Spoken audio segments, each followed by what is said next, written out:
you see, then politics is also very tricky, yeah, because it's a game of interest, and it's people fighting fiercely, and it only happens once every 5 years. So meaning that there's also a lot of witch hunt, yeah, that also plays out, because it can be that only 5 years later that do we find out that someone is corrupt. He has all these other ill negative side of his. So what should be done is that if we feel that a certain law, certain things need to be put in law, that's what should be done. Yeah, because today, if the law does not require me to absorb, to kind of not run, yeah, or not participate, I will participate. Yeah, so you can be the moral police, but the law is there and does not stop me from running. So I think for what should be done is, if it's a civil society, if anyone else, right after these elections, if they think that there are things that should be changed in the law, then they should start immediately to have them done so that they can be implemented in the next election cycle. Indeed, that would be a little bit better than what we have. And still, my next question... Ben, before you even go to the next question, yes. I wanted to just add up to the issue of even when we know that a particular person running for a government, for governor, for example, there are guidelines that say who should run for governor. You've seen people cleared, and you have seen that some of the universities have been questionable. Even some of those certificates have been questionable. So Jepkati may be looking at the fact of conviction of a murder, conviction of stealing. The fact that all these things are actually going on, it is clearing people even who do not have certificates but for particular positions. That shows that IBC is not serious. All right. Irungu, you are seeking the gubernatorial position in Murang'a County on a farmer's party, and incidentally you've picked a woman running mate. And a lot, actually, in the Mount Kenya region, and especially in Murang'a and also in counties like Embu, they have picked female gubernatorial running mates. And it seemed to be replicating in each and every county. And in a matter of a paradigm shift that we have never experienced in the country before, do you think they are playing the gender card? And especially now, you also have a woman running mate. They are playing. We've seen the politics that have been traded ever since Raila Odinga mentioned Martha Karua be the running mate. I think it's not just a gender card, because for me, I feel strongly about the role that the women play in the society, and as such, I felt that having a woman as a deputy would actually help me a lot in implementing the things that I want to post the win, because the agendas that I'm not able to deal with as much as she would, because the women are strong pillars in the society.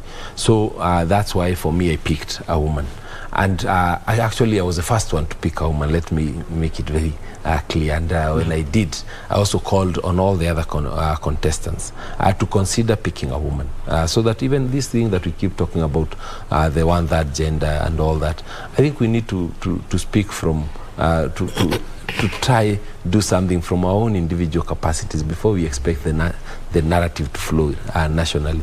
So personally, I feel that having a woman there for me, and I believe for the others, is actually strengthens the bid, and also makes women feel that they are now being fully represented within the political circles. And you also find that in a lot of these counties, we have very few women that are running for the gubernatorial positions. So it's so for them to be the closest that then they come is actually in very many of them is a deputy.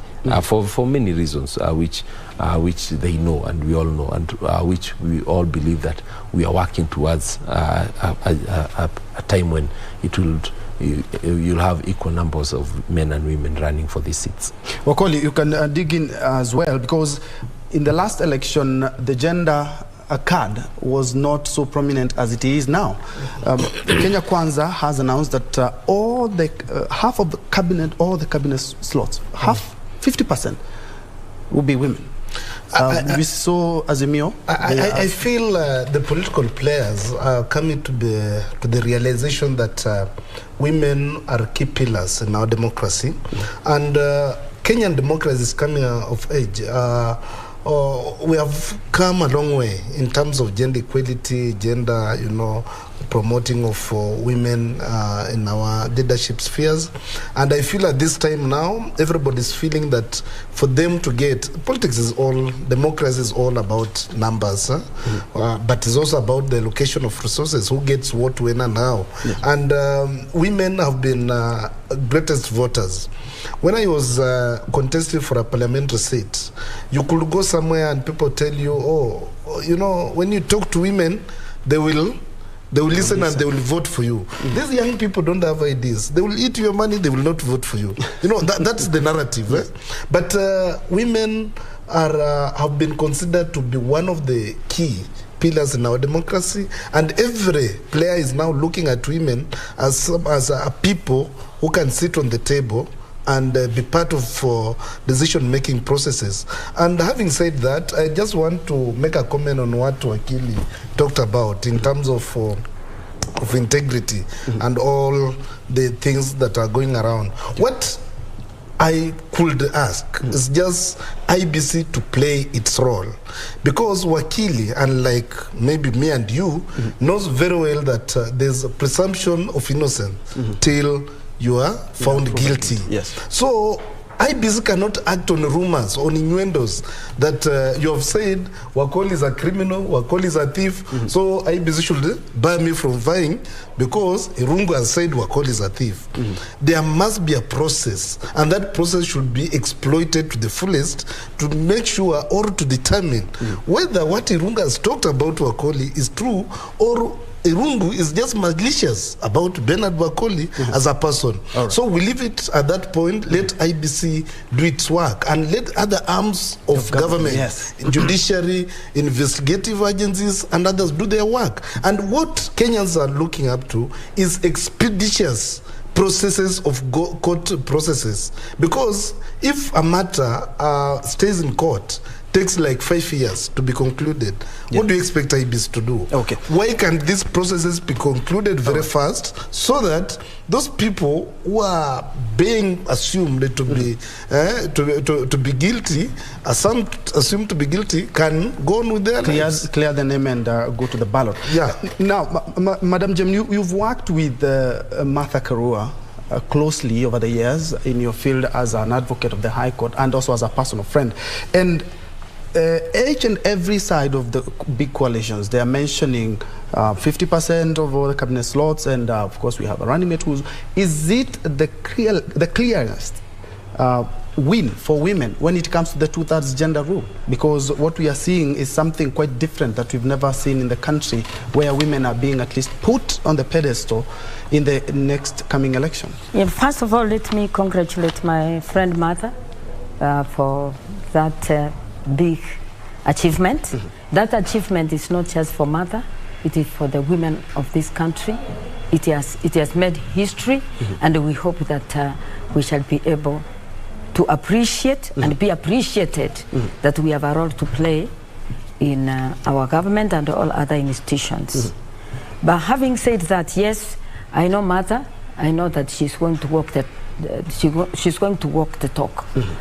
You can see that when she was in the Constitutional Affairs Ministry, she was able to bring in reforms to the extent that before we had prosecutors, not necessarily graduates. So wherever they went to court, it was a bit difficult to deal with a lawyer on the other side who is able to really come in and defend the person who is accused and get them free.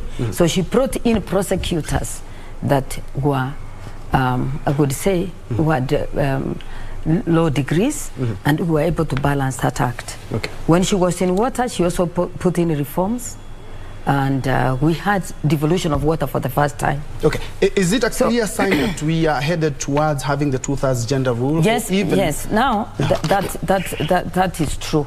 That you see, the gender rule has been there, but it's been ignored. And she's coming in as a lawyer, first and foremost, a person who is interested in safeguarding the Constitution.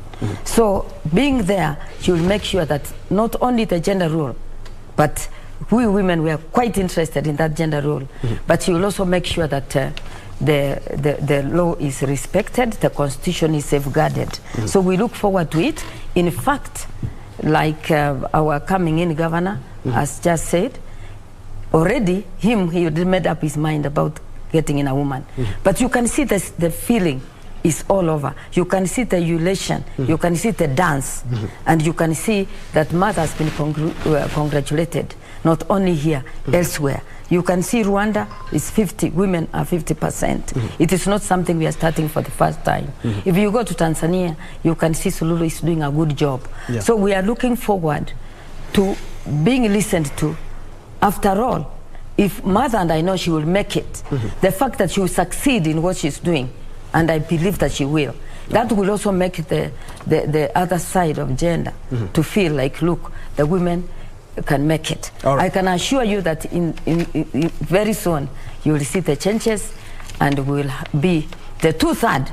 The women should be the 2/3. Yes. Not the 1/3. Okay, and because of the interest of time, Irungu, we have had even the presidential candidates and aspirants all come with the manifestos, the governors, the MPs, they talk about, even the MCAs talk about we'll do A, B, C, D, but at the end of the day, we use the same to get these guys out of office. He said he's going to do A, B, C, D. He hasn't been able to do that. Should we be able to hold accountable leaders who promise and do not fulfill those promises? You are seeking for a gubernatorial position. You have a manifesto. Would you want the people of Murang'a to hold you accountable? Irungu, you are a governor. You said you're going to do A, B, C, D. You said you're going to do this, and you haven't done that.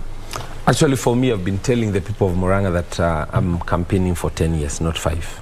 And that in 2027, if they see me coming to campaign, having not fulfilled what I promised them, they should stone me and chase me away.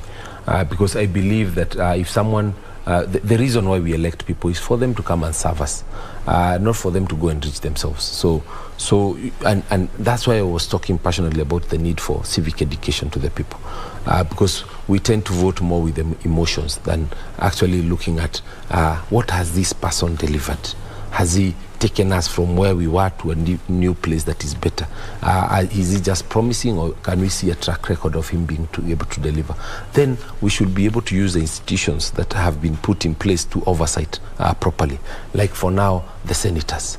The senator's role is actually to oversight the governor, is to oversight the use of funds and the promises that have been made during the budgetary process by the counties on how is that money being used, and then report to the people.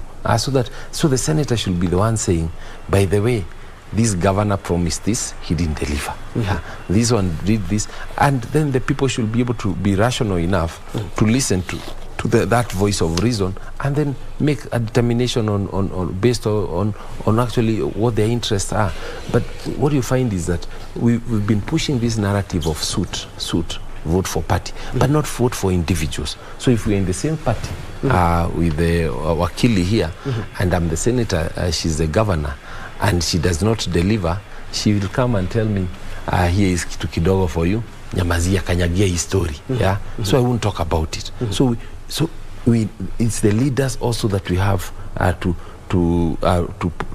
push to ensure that even they actually play the role, the rightful role as per the constitution, for the people to benefit. Wakoli, you are a governance expert. How can we ensure that Kenyans get value for their money? Because even if we decide to look at the Jubilee government, the promises that they made in the first term, some were not fulfilled, like the education and stadiums, laptops. So many were not fulfilled in the first term. Came the second term, they did their promises, but as we are headed, we are less than 80 days to the general polls, but some of the promises made more than almost 10 years ago have not been actualized. How can we put Wanjiku the power? What power? And how can we give Wanjiku that power? I feel the problem that we are facing as a country is a lack of civic education and public participation in its clear form, because the kind of public participation we're experiencing in this country is just a mockery of what public participation is supposed to be. A governor will call a few people with some few papers, then they sign, they get reimbursed, and that's public participation. It should be public participation and civic engagement on what if a politician comes to you and tell you, this is what I'm going to do, let this politician talk about the process. Let us keep on asking the question of how. How are you going to reach at that process? If I'm going to build this stadium, where are the resources? How are you going to build that stadium? If a politician comes and tells you, I'll be giving you 6,000 every month, where is the money going to be found? You know, we should be able to ask these questions of how and why. Why are you telling us about this? But if Kenyans feel so comfortable, they are in their comfort zone, that a politician will wake up today, come up with a well-documented manifesto. And for your information, these manifestos are just duplicated. For example, let me just give example of the current formations.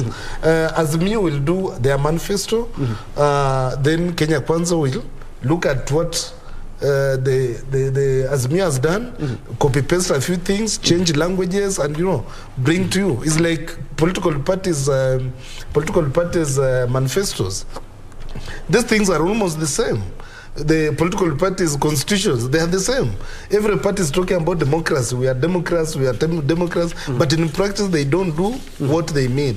So unless Kenyans, and I strongly feel that the civil society, instead of championing things that cannot be achieved, why can they focus on providing civic education to the electorate, to hold leaders accountable for their words, to hold them accountable for their actions, to hold them accountable for their promises, based on the documents that they have. Let those manifestos be translated in all languages. If you are going to talk to my people in Western, why can't you translate those manifestos in Kiluya so that people can read and understand? Why can't you translate them in Kiswahili so that people can read and understand? How many Wanjikus have gone to school and can read English, and even just accessing those manifestos? So there's a lot of challenges that we face, which makes us, as Kenyans or electorates, fail to hold the leaders accountable for what they promise us. Yeah, and you can take us to the break, touching on the same, because Kenyans want value for their money.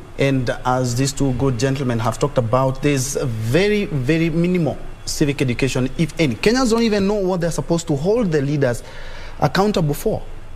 Is that something that we should do as a country? Yes, I agree absolutely that there is a lot of civic education that is needed in this country. You'll find that even the issue of voting, the electorate don't understand how important and how powerful the vote they are holding means to them. And that's the only way that we can change Kenya to be a better place. And again, Ben, I was saying that, look, you find that people who have actually really messed up, who have even been convicted, go back to the electorate and they are voted in. Mine would be to persuade the electorate to know that, look, the fact that you are being given 200 bob, 500 bob for today, it doesn't make a better tomorrow. So that as they are going to do the voting, they should then understand that this person, we don't want them. The power of the vote means that if you don't vote for that person cannot win. But if you vote for them, you have 5 years to wait again for the next time to be able to vote. Okay. So we really, really cry to the electorate to be able to stand up strongly and be counted.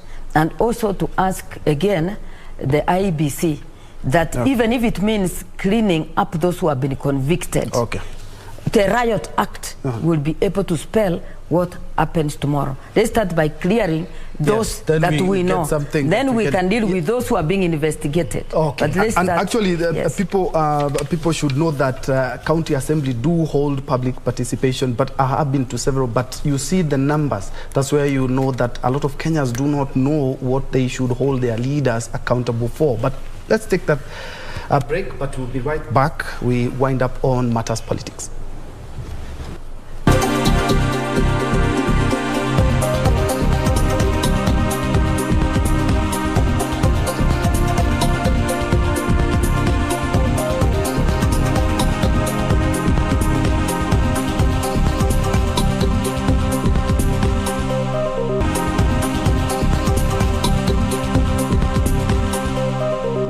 Back. This is KBC News Check. We are looking we're just the final stretch of this political show, and we have been talking about matters politics and just checking on each of the things that are shaping up the politics or the political sphere in the country. Jane Nyaboke, who is an advocate of the High Court. We have Irungu Nyakera, who is the Farmers Party leader and also a gubernatorial aspirant in Murang'a County, and we have Benard Wakoli, who is a governance and leadership expert. I will direct this question first to you, Bwana Irungu, talking about the money that is being spent on campaigns, and the Interior CS has raised the red flag twice. One is he had an issue with the people talking about we could get at as much as 40% of people with questionable businesses seizing power in 2022.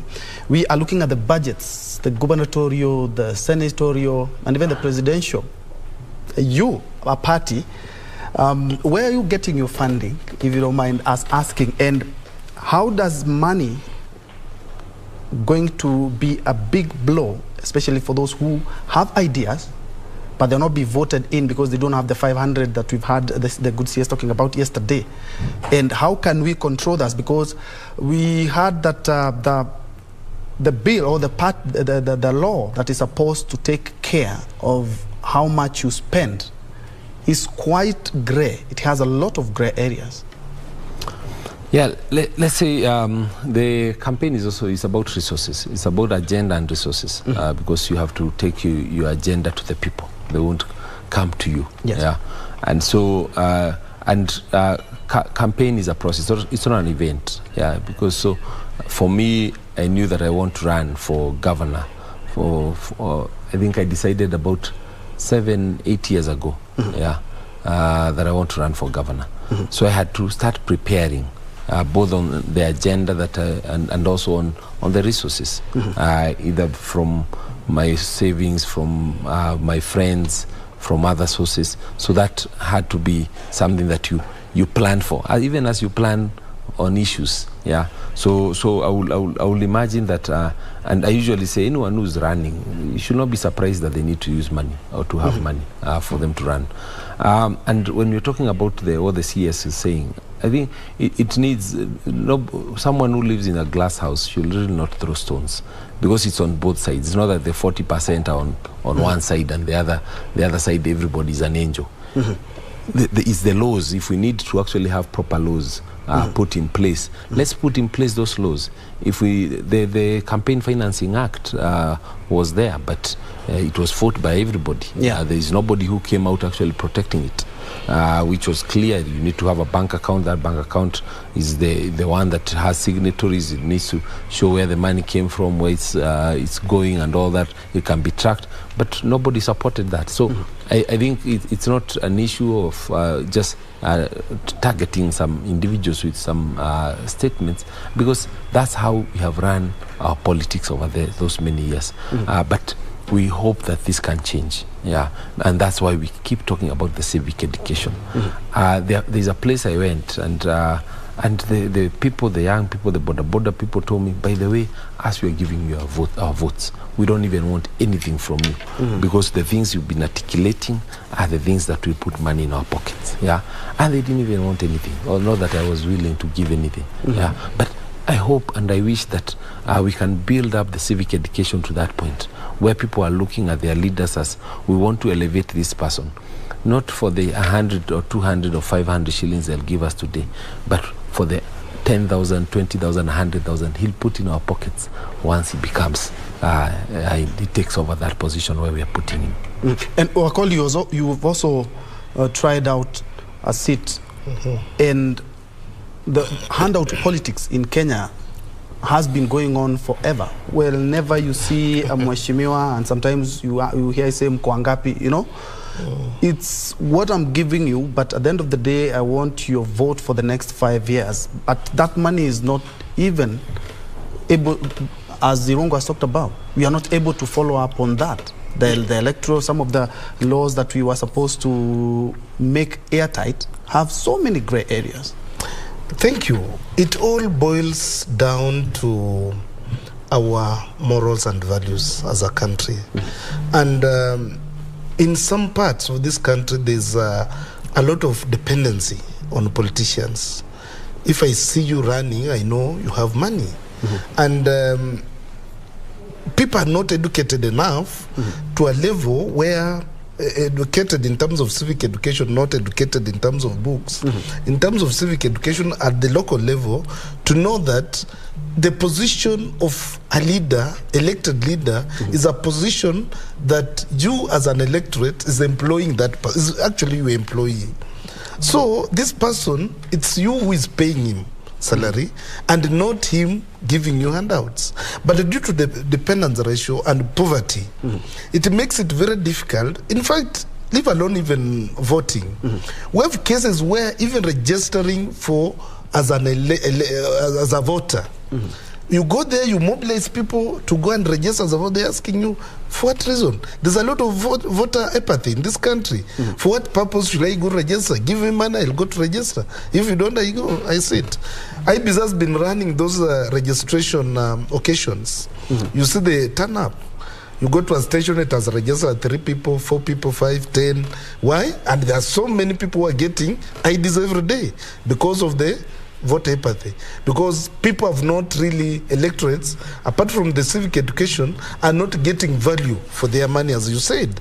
Because we elect you, you go there, you start enriching yourself, you start stealing from us, you start doing whatever you want, because you are at that position. But that person who is elected does not know that he has a mandate and responsibility to ensure that he improves the lives of the people who have elected him to those leadership positions. Because this is a person who has capacity to bring water, who has capacity to influence electricity to come, has the capacity to at least come up with the modalities on how to bring poverty down. Areas in this country, industries have collapsed. People are sleeping hungry. So you go there, you want their vote on hungry stomach? Hey, no. Give me something, I'll vote for you. And they don't even vote for that person who has given them money. At the end of the day, they'll go there and some of them will not even go to vote. Others will go, they will just vote depending on who will treat them at that particular moment. So as much as we might blame the electorate, but it's a matter of ego and chicks. Who is to blame? Is it a chick or an ego that picks the chick? All right, Nyaboke, the Campaign Financing Act is not quite airtight, and the government has raised the red flag twice in a matter of a month. We could have wash candidates. The CS talked about some individuals blackmailing companies to give them money or fund their campaigns, which is totally against the law. Yeah, there has been a red flag. But what I say is that it's not enough to just raise the red flag. You must put in the ceiling. What is the amount that needs to be the ceiling for the campaigns? I have not really gotten to touch that bit. But what I say always is that it's not enough just to talk. It is also good to act. So that to that extent someone can know that we are now serious. Ben, I have stood for elections. 2013 I stood for women rep in Kisii. 2017 I stood for women rep in Nairobi. I do agree with Mheshimiwa Wakoli that the issue of handout is a really big problem, to the extent that the electorate, the aspirants are enslaved to it. That to the extent that before you even budget for your fuel going around your county, you must of all budget for those handouts. And seriously speaking, what I saw on the ground and is going on today, you won't be voted if you are not giving out handouts. Yeah, if you don't have money. I went around with Karua on homecoming. We went to all over Kirinyaga. It's my feeling, I'm not talking for anyone, that all those people stood along the highways was about handouts. Was about the merchandise, the kofias, the t-shirts. There's some money. As we were going for homecoming. Did you give out any money? No, we did not. Okay. So what I could see is disappointment that there wasn't anything. You have come, but you have given us nothing. So even when you have, you can tell the electorate what you want to tell them. But at the end of the day, so what we should be now thinking about the Kenyans is that we should be very sad about that kind of situation, because we want to look forward to a Kenya that puts someone in office because of who they are, what they have come, where they come from, and what they are going to offer. If we continue in this kind of spirit, I feel like a failure, that you are leaving this country not a better place than you found it, or even worse place where you came from. I'm hoping that with our Azimio candidates, with Karua, who is an anti-corruption crusader, and Baba, so that if they get into office, that these are some of the things that we must emphasize. Again, civic education. Again, nationalism. I heard Matiang'i said about wake up and do something for your country. So that if we can deal with nationalism, be able to be each other's keeper. For me to know I may be eating tonight, but my neighbor is sleeping hungry, and that it should touch and move my spirit, then we'll be moving into a better place. Yes, as you add on the same, Irungu, we will look at the national sphere in terms of politics. First things first, are you aligned to any of the political formations? Yes. Farmers Party is in the Kenya Kwanza coalition. And I would say the issue of the corruption, I think both sides actually have work to do. There's no side that is clean. You cannot say that the last 5 years of the Jubilee administration have been corruption-free, and yet Jubilee forms 50% of Azimio. There have been a lot of issues. KEMSA, just the other day, COVID money, the COVID billionaires. But with all fairness, part of a large number of legislators and even politicians in Kenya Kwanza were in Jubilee Party? No, but I'm saying both sides. That's what I'm saying. Both sides. There is none that can come and say we are angels. Both sides are dirty. Both sides need to actually work on the corruption issues. We cannot say that if this one comes in, they will be now clean, that we are done. No, there isn't. You can talk about Mother herself as an individual, but the rest of the lineup is corrupt. People. Let me disagree. I'm sorry to disagree. Let's make this more lively. You cannot, but you cannot tell me I've not been in government. I'm waiting to take over government. And you tell me that I've been corrupt when you do not have that evidence to say so. Two, we are talking about KEPSA. We know who was in government when KEPSA was going on. A lot of people who we could and seriously, Ben, those people they are running for offices. The KEPSA millionaires. That is the they are running, and that's where we are saying. That's why we are saying that some of these people, obviously, if you have been called upon, you have eaten COVID money. People have even been dying. Your name is known. You have been questioned in our presence, the glare of Kenyans. And then you say, let's wait for your conviction, when obviously your name is already tainted. All right. If you look at the Azimio neck, yes. A lot of them are there, the COVID. It's a good thing that you started from Azimio has its own fare of people with questionable morals and quality. So what we are doing is that we are discussing the two sides. Okay, let's first of all take a break. Let's first of all take a break, but we'll be right back after these messages.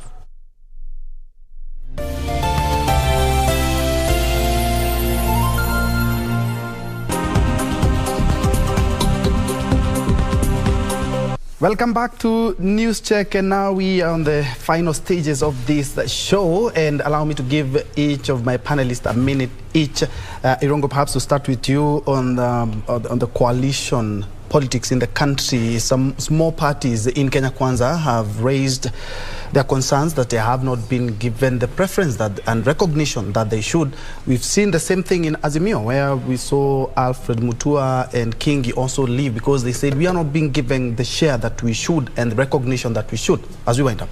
Yeah, thank you very much. Actually, some of the small parties include Farmers Party, because when we signed the coalition, it became clear that we are all going to be treated equally, and that all of us we are looking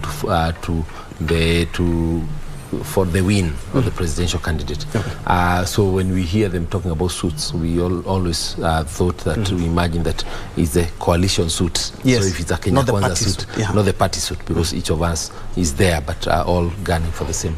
So in fact, yesterday I raised a complaint because we were at a rally in Murang'a where the deputy, our deputy, who is Gashagwa, was rallying the people there to vote for Wood, and we are there. So when I got to speak, I was called on to speak, and I said, I'm with Farmers Party, but we're all in Kenya Kwanza. And of course, the deputy president was kind enough to say, yes, this is also a strong, very strong. What happens if you're not continued to be recognized as you should? You see, I do hope that that will change. We also don't expect to have too many rallies coming to Murang'a. So, but I think for us is the people have actually been very clear that they are looking for the leader. So there is a word that we were told not to use, which is madoadoa. But the madoadoa that you are talking about is picking people from different parties. They're not looking at one party. They're looking at Jubilee here, UDA here, Farmers Party here, Farmers Party here, so that they're all, what they get is actually the right leadership for themselves and not the individuals. Wakili? Yes. In a minute, kindly. Yes, when you look at the coalition that have taken place, we appreciate them because at the end of the day, we are going to have lesser parties within those unions. But having said that, I think it is also a good thing in the sense that it has given birth to a female DP. Because Martha Karua is in we are saying all the best for that. She's in NAC and Baba is in ODM. And because of that union, we have gotten something that the women always look forward to. But also at the same time, you can see that people who entered those coalitions, some entered because they wanted positions. Those who just wanted positions have walked out. Those who meant to stay so that we can liberate this country from corruption and all those ills are still with us. So we look forward to an election that is free of violence. Finally. Thank you. Incidentally, you're neutral. Yeah. I tend to be non-aligned. But I'll say that from where I come from, my background, I think there's no smaller or bigger party. All parties have qualified to be registered by IBC. So whichever you call a party small, it has qualified. It has offices all over the country.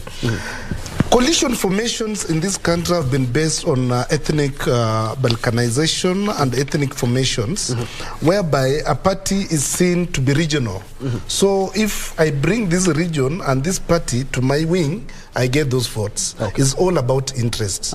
And from experience within coalitions, we have had challenges in terms of ensuring that the agreements are honored.